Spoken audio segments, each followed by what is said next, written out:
Hej, jeg vil vise jer, hvordan man laver sin helt egen slukknap. Og her har vi det endelige resultat af slukknappen.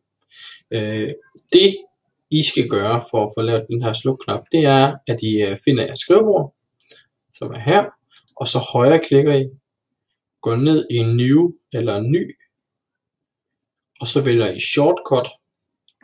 Og i den shortcut, der vil den gerne have, at vi skriver lidt, hvad er det computeren skal lave en genvej til.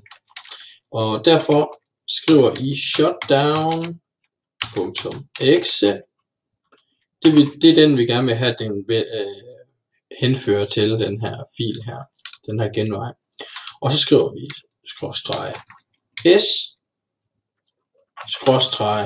/s/t. Og det betyder altså, det der /s, det betyder, at den slukker, og /t, det betyder, hvor lang tid der skal gå, inden den slukker computeren, når vi trykker på den her knap.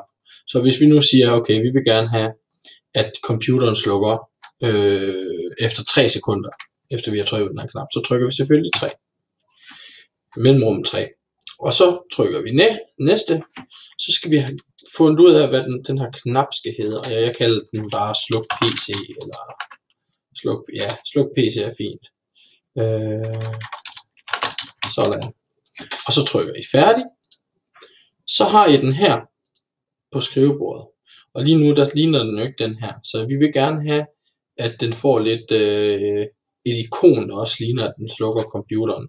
Så det vi gør, det er, at vi højre klikker på den her, vi lige har lavet, så trykker vi egenskaber eller properties, og så er der en knap her inde i shortcut. Der er en masse forskellige her man kan vælge.